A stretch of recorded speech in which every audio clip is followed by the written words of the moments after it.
we can get carried away with something, maybe overexcited about it. And so one of the things that I try to do is not completely lose the momentum, but just ask questions like, why might we be wrong? I think in a lot of business cases, though, we're already finding we're throwing lots of data at things, and we're being held back by the accuracy of that data. 15% of revenues are lost because of inaccurate data. I was trying to think back to, a lot happened in 2007. Like people talk about 2007 being a pivotal year because I think it was the year that the iPhone came out, it was the year that Facebook launched. A lot of things happened in 2007. So I think if we were sitting in 2005, what would we have said about social media? Would we be talking about, certain companies, certain leaders, that will emerge and be really, really strong? So I'm also curious about who will be, not just how we use this, but who, because it typically tends to be a fairly small number of companies that really, really make this work.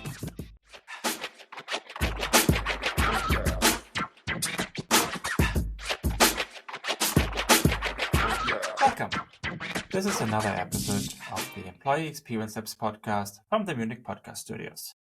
Employee Experience Labs podcasts are about employee experience, HR tech, shared services, and other important topics in the world of HR and the workplace. Today, we talk again about predictions 2024, but today's episode is a bit different. Recently, I had a great conversation with Jeff from ADP about the previous episodes, and he shared with me a few very interesting thoughts about his view on predictions and how to set up your team to make use of predicted new bleeding edge ideas while not running blindly where everyone is running. And as you can imagine, with my conservative history on some of previous years' hyped technologies and predictions, and my quest to think about trends and new ideas always from the business case and the issue or the problem to solve for perspective, I was intrigued, and so we decided to record our conversation. Enjoy the next 30 minutes.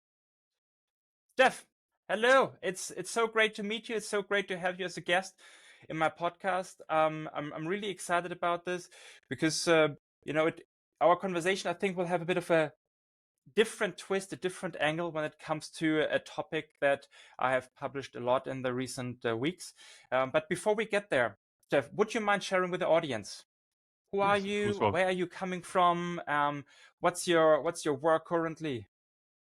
Yes, of course, Volker. So I am joining you. I'm in the office here in Barcelona. Oh, nice. You can tell that I'm from Barcelona. I'm living in Barcelona from my accent. I'm obviously not locally. I'm from the UK. I work out here. I work for a company called ADP, and my responsibility is to look after a part of ADP's business that provides payroll services to some of the world's biggest companies. So big chunk of the Fortune 500. So interesting business. I've got operations in 42 countries around the world, soon to be 44. So it's an interesting thing. And we often say about this business, when it's working, nobody ever thanks you. If it goes wrong, then your phone goes red hot in seconds. All right. So it's an interesting one. In terms of me as a person, as I said, I'm English. I've got a daughter and a son. My son is at university. My daughter left university last year, and my wife is back in the UK. She's happy about me being out here. I just see her occasionally and send money home, so she's fine with that. And then just about me as a person, I would just say I'm on a little bit of a mission. I'm conscious of the fact that I'm not getting any younger, and I'm trying to fight. Fight something that was once referred to me as being sort of male, pale, and stale. So I really try to understand. One of the great things about my job and my ability to work with so many different cultures and countries is that I get a fantastic window on different people, and I love that. I love that, trying to be anything other than I appear outwardly. So I'm very kind of interested in that side of things, Volker. Oh, thanks so much, Jeff. And as many people know, payroll is also one of my pet peeves. It's at the center, at the heart of employee experience, as you said, Jeff. Right? If everything goes well, no one is thinking about it. But if it goes wrong, forget about anything else. you can only get it wrong from here. So definitely, I'm really excited about that. Now, Jeff, we have talked about predictions, and the Yeah. previous series on predictions when we met at the beginning of this month, beginning of February, at the Rethink conference in London. Great event. Mhm. And as always, very interesting lessons learned from it, from you guys, but also from the many peers there. But what stayed with me and where I'm really excited to have you is that you have a different view on predictions from what I have learned from my other guests on the Predictions podcast. So tell us about it. What's your view? What's your thinking about predictions? I don't know that I have a different view completely. I don't want this to appear like I'm negative about some of the things that other guests have talked about. Not at all. I think that you've had some fantastic guests, and I've listened to a lot of what they said, and I Thank think you. that these are incredibly smart people. Many of them way smarter than me. I think it's more about one of the things that I try to do. Or try to apply it to my thinking and try to get the teams to do is often we can get carried away with something, maybe overexcited about it. And so one of the things that I try to do is not completely lose the momentum, but just ask questions like, why might we be wrong? No, like what could we be missing here? Because there is that danger, and most people will experience it. We get almost fixated on a solution or a path, and then we get some way down it and we realize that we maybe should have paid attention to something. There's something in our peripheral vision. So I try to build teams that have that dynamic to them. So you've got people who want to charge on, but people who are a little bit cautious. Not, you don't want too many of either. So Yeah. you try to balance things out. If you have Otherwise, too you many don't go at all. yeah, you don't. Everyone's like, oh, we're afraid to move forward. Yeah. And so you try to balance that out, but try to sort of move forward with energy and purpose, but also that question of like, are we making assumptions here that don't connect? And so one of the things, if we talk, and we will, I'm sure, get onto the inevitable subject of Gen AI. You and I sort of try and have Really? conversations without it, but it comes up all the time. Yes. And so, I think we just need to ask ourselves. I sort of, and I will state here for the record that I'm not a technologist. I'm not somebody that understands this in detail. I'm happy to be prepared to be educated otherwise. And I don't know, I might listen to your next guest and realize that I'm completely wrong about everything and I just needed to learn a bit more. But I think it's having that open mind, right? So if you take something like Gen AI, what bothered me during the course of last year when this was hitting the headlines were two things really. One is, I think that because, and I did, go on to, these tools and go, oh, this is interesting. I can write a poem as if it's been written by a historical poet. Wow, that's cool. But there seemed to be an almost automatic assumption that you could go from there to solving complex business problems. And, I believe we'll see that. I think we can talk about some areas where I already think there's huge potential in this, and I'm very excited about technology. But I think we just got to be careful that I don't think it's a panacea. I don't think it's going to solve every problem out there. Even there are long-standing mathematical problems that appear relatively simple to human beings that computers still can't solve, right? So, I think we just need to be a little bit careful about assuming that it'll fix everything. And the other part of me, which is slightly more cynical, is that I think when we've seen technology or these new things in the past, I think you've always got to ask, and probably Bitcoin would be one of them, right?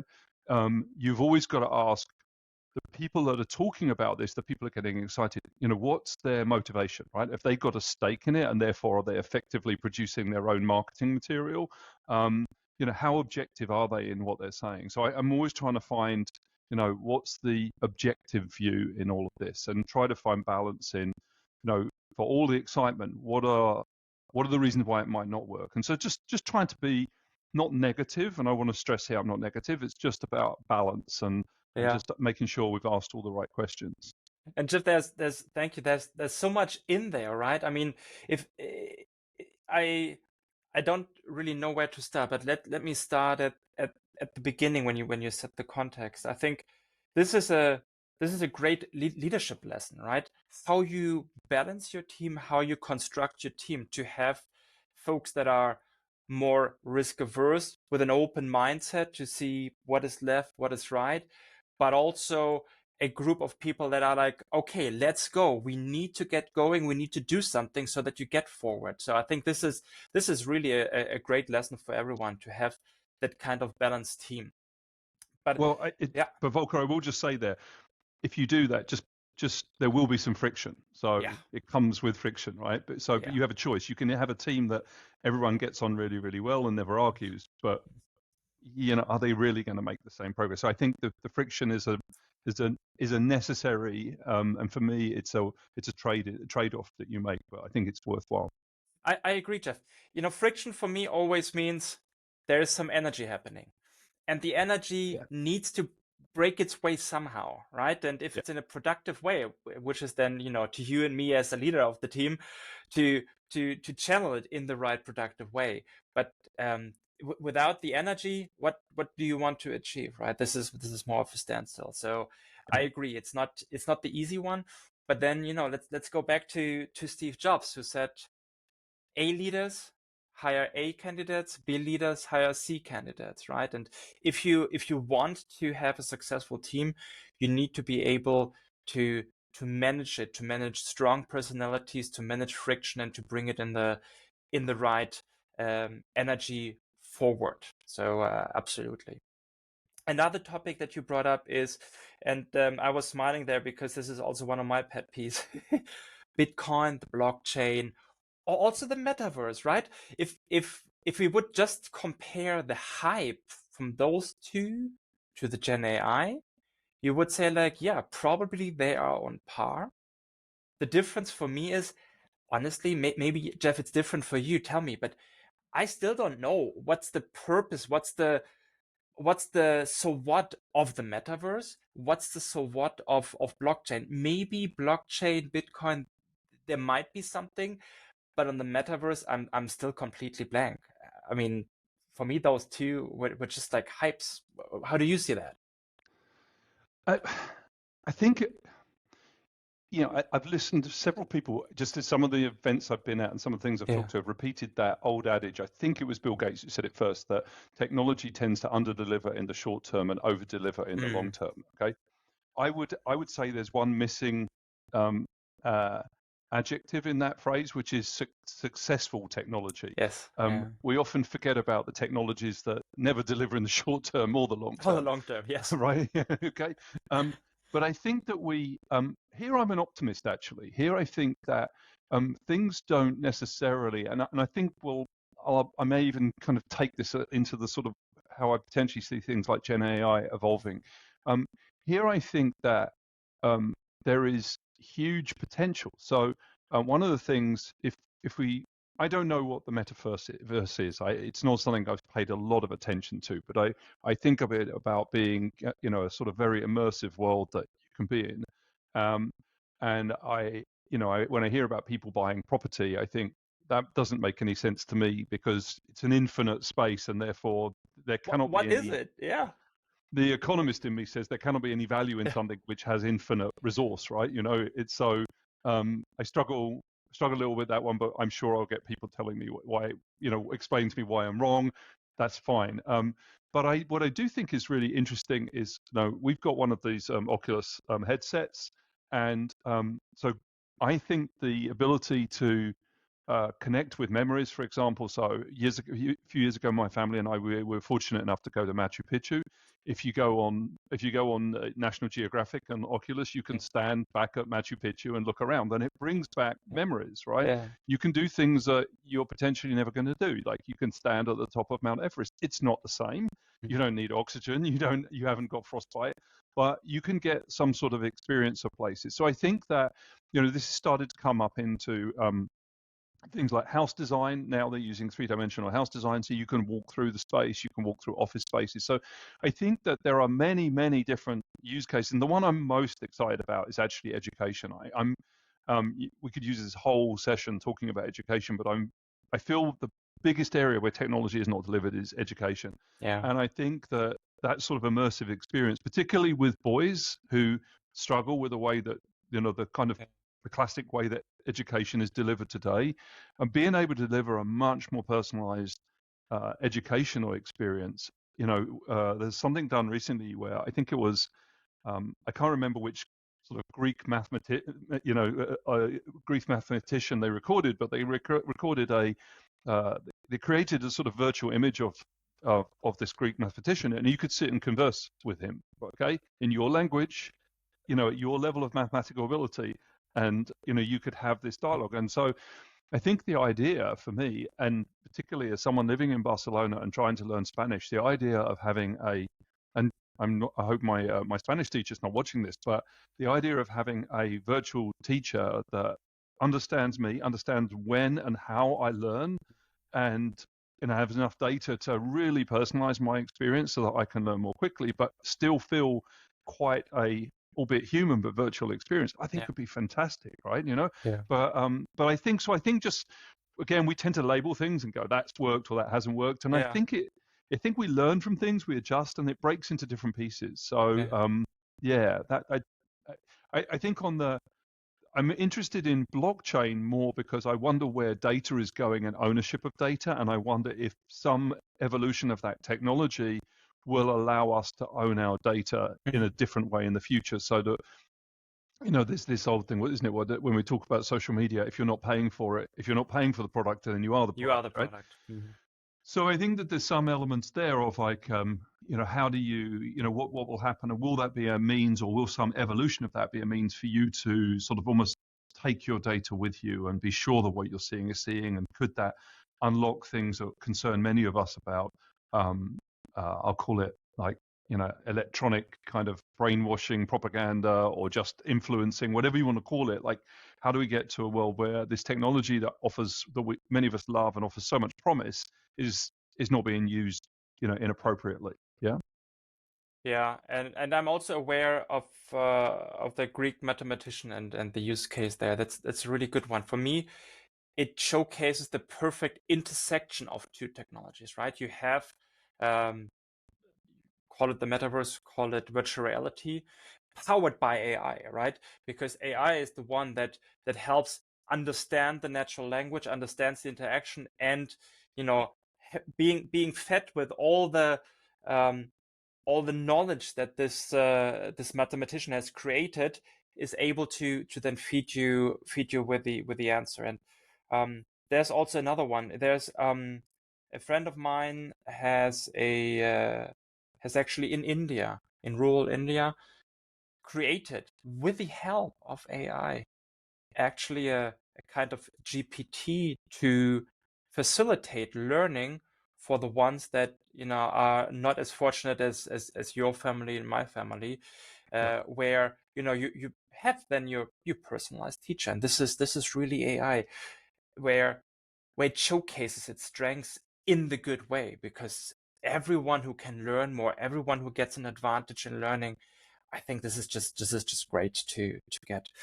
But are you familiar, Jeff, with the Gartner hype cycle? This this kind of graph that Gartner looked I think at? so. Yeah, I think so. Yeah. So for me, the question is, where are we, right? When I think about, let's stay with the metaverse, I think we are definitely on the way down, and the question for me is, where will we even out?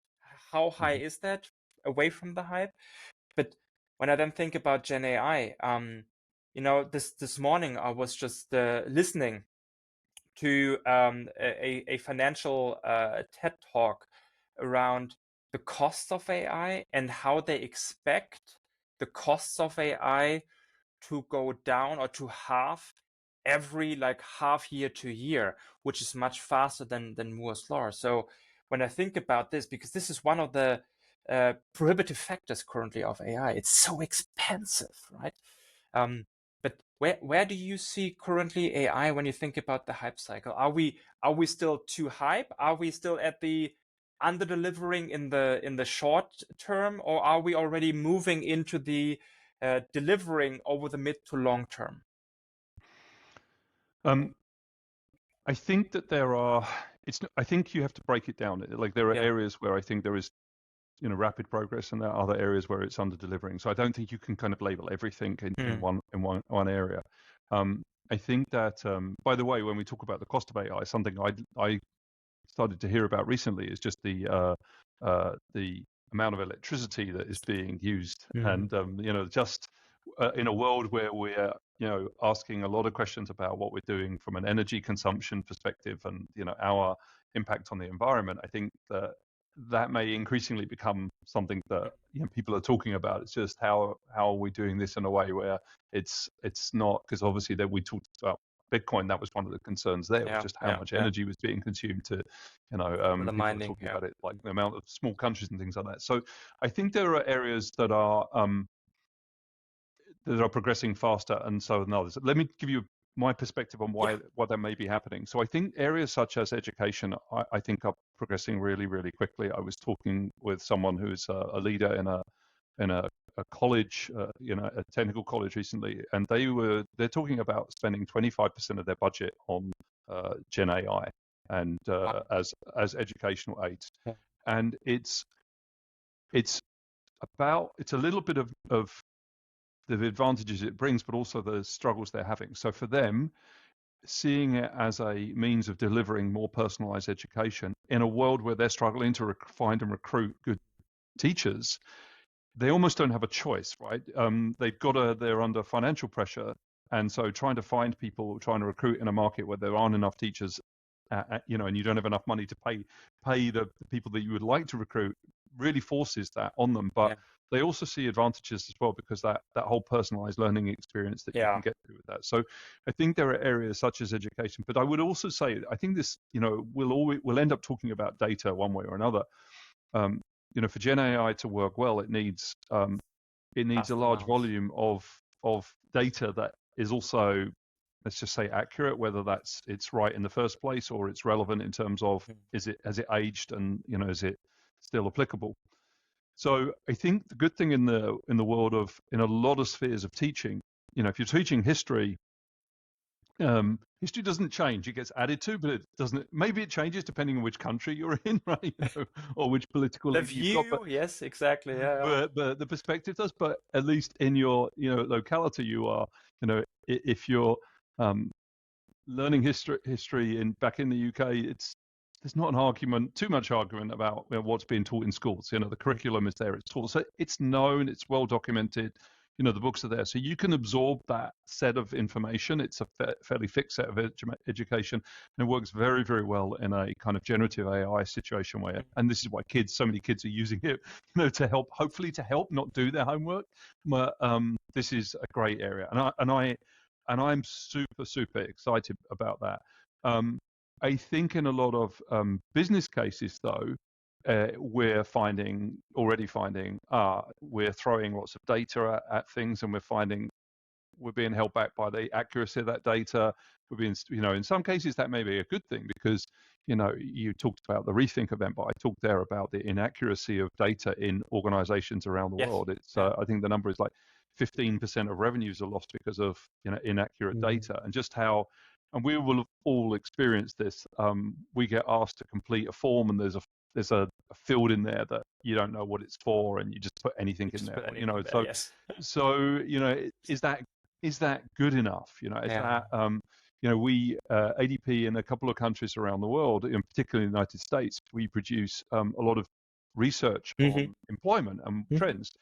One of the things that is a real challenge there is that for that report to work well, you need kind of like about 1.5 million employees, in that data set before it starts. I think people. So that you can correct for the incorrect filling of the field.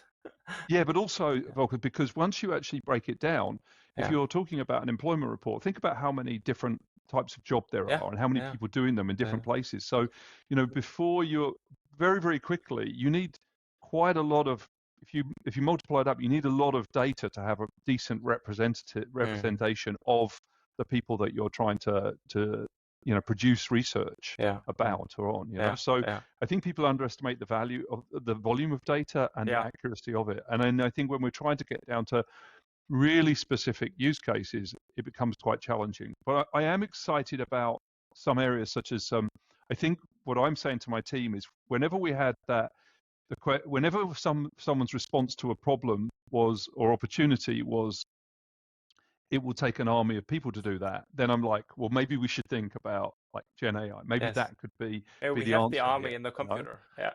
Yeah, because it's really that thinking about it as an army that can be, and you talk about price, but you know, as an army that can be deployed cheaply to look at, you know, sometimes really looking for needles in haystacks. I think it's phenomenal. I just think we need to be careful about, like I said earlier, about it, assuming that it's going to be a panacea that can solve, you know, problems where we either have little data, you know, is typically one, or the data inaccuracy is there, or just no experience of it.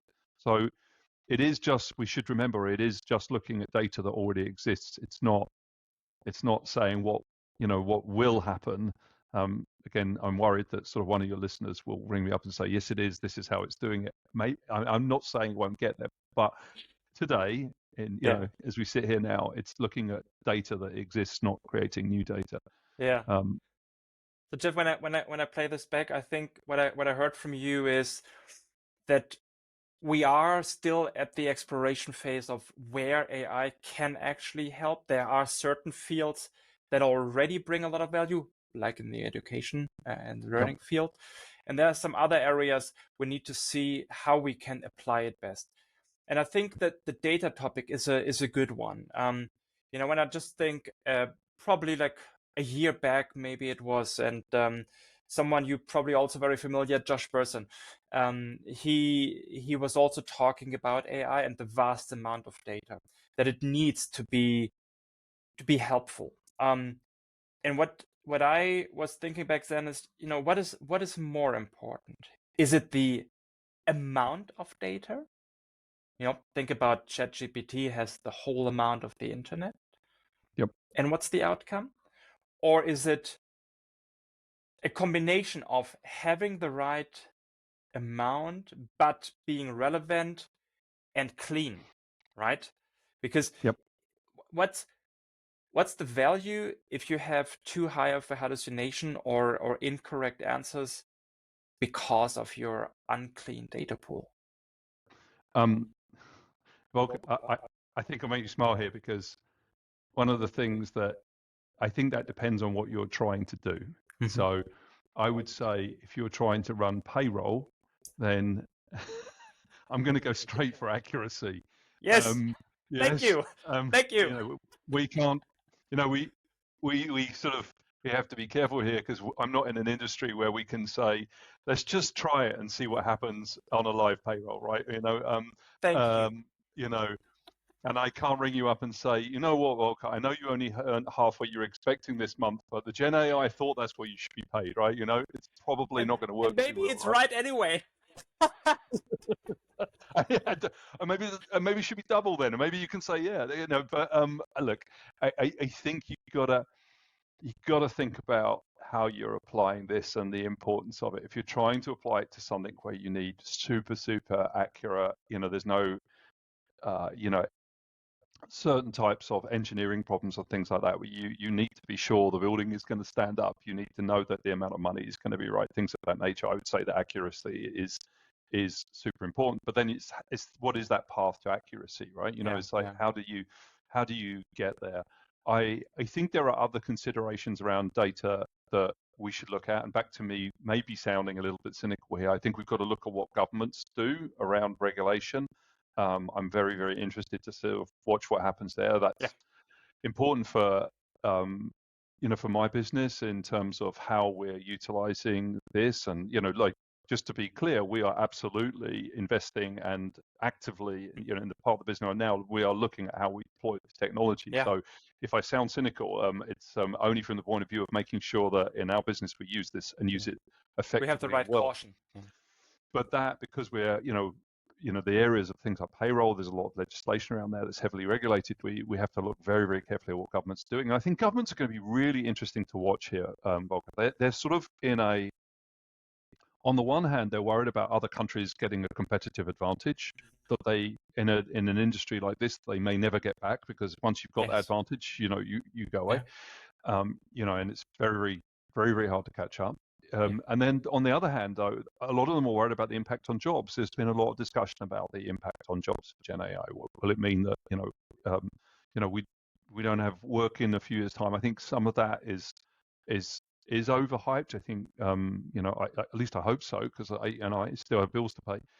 But I think that though the governments are worried about certain types of job and what that will do, and so I think particularly in countries where I think most countries in the world, regardless of their political system, need to make sure their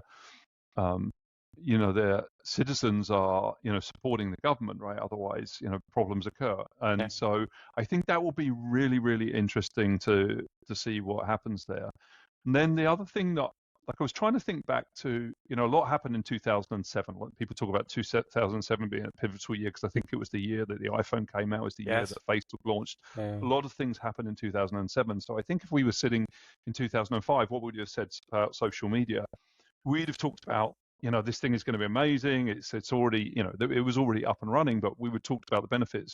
What we wouldn't have known, because it didn't exist, would be, well, would we be talking about, certain companies, certain leaders, that will emerge and be really, really strong. So I'm also curious about who will be, not just how we use this, but who, because it typically tends to be a fairly small number of companies that really make it. That really, really make this work. And so I think that's an interesting area. I know I'm probably going off like your original question here. Then my final one that I think is really something that is just coming up all the time from a business point of view right now, and I think is one that is going to be fascinating to see how this all plays out, is how we connect it. So how we connect the AI from different organizations, different technologies, how that all happens. So I'm getting people just in terms of data, I would say, not even AI. One of the things I've seen in the last year is huge increase in people saying, can we have an API for that? Can we have an API for this? I need to connect this data with this other source of data.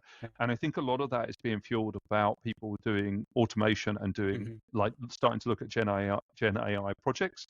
So I'm really interested in how that connectivity happens and how that all plays out. Sorry, I probably went off. No, absolutely not, Jeff. No, it's very interesting, and it's really an important question. Like, who will be the winners, and how will the industry look like in 2, 3, 4, 5 years from now?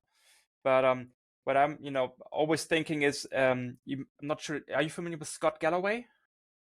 It's a professor of marketing at the NYU Stern, but also a podcaster. And not in a big way, but I have heard. I have heard. What he says is, what? Don't look at the big companies that sell you the product, because you never know which product is the one that will win. Yeah. But go one level below and invest in the plumber. And I think this in Gen AI really comes out nicely. Not sure if you've seen, but NVIDIA, who is the plumber of AI currently with their chips, has surpassed Amazon and Google in market value just in recent days. They were the third largest company. That was one stock pick I didn't get, Volker. So I hope you're a better stock picker than I am, but I missed out on that one for sure. But you're right. They're providing the infrastructure behind all of this. So but as always, technology is layered. So you've got the infrastructure, you've got that maybe on the physical machines, the networking, sort of software levels of software that sit on top of that. Areas like security are going to be fascinating to see how they play out. No, absolutely. And there are other technologies besides Gen AI that are moving forward. I know that may come as a surprise to people that in the last year we might have, but there are other areas that are that continue to progress. So how these things all come together is going to be fascinating.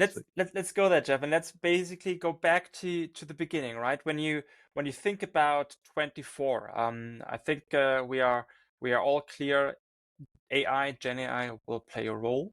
Will play a role that we need to watch. But where do you say, where should we also have our eyes and ears? What should we watch out for that you think might be important in the short or in the mid run?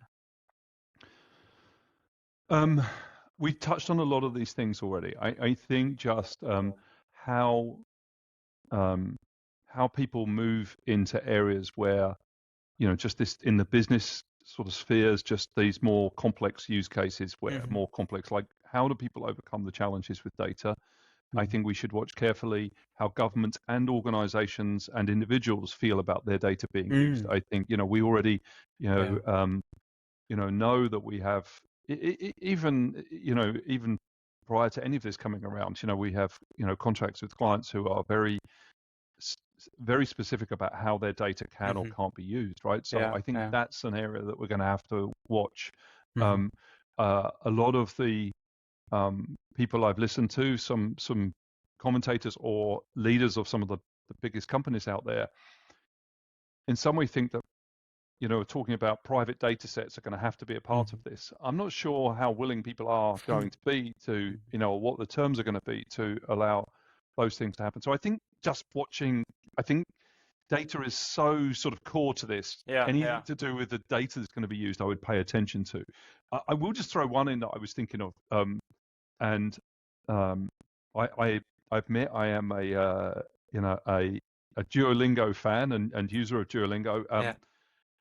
But what I was interested in is the whole history of that, which I only realized recently. So the founder of Duolingo was also the founder of like this capture technology, and Okay. and I didn't realize but that all came about because I think it was the New York Times wanted some historical archives, and they could digitized, and Yeah. Yeah. 80% of it they could read with OCR. And the 20% they couldn't read, they used for capture, right? Because if a computer can't read it, we'll get human beings to read it. So it was a security test which doubled as a way of this company getting people to translate or to digitize the New York Times for them, right? Okay. So it's a very, very clever business model. You basically sell someone a service or for generating an outcome for double you, right? money. So, yeah, it's sort of, I think it's like, I've always thought that gyms should turn their treadmills into electricity generators, right? And then charge people to go to the gym, especially and then generate in the world electricity. Of today. Right, exactly, right. Maybe someone, so maybe that we should, but I'm super interested in how we get to accurate data, and I actually wonder whether, particularly using, I think about Duolingo, and when I started using Duolingo, I thought, could we have a version of this for payroll so that I can use it as an educational tool?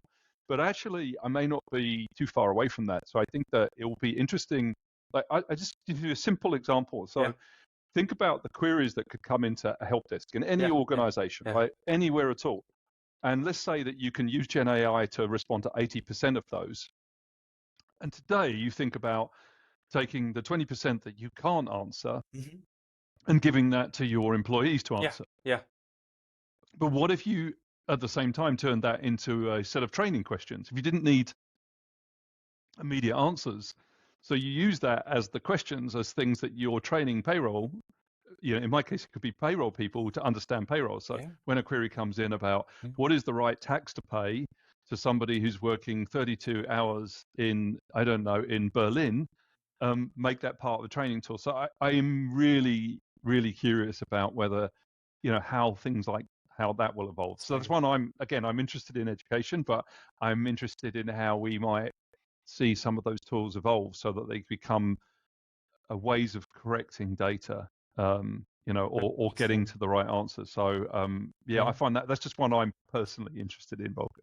Very interesting. Thank you, Jeff. And thank you so much for your time. I think, talking about education, it was a very insightful conversation. I'm really happy that we had the time today.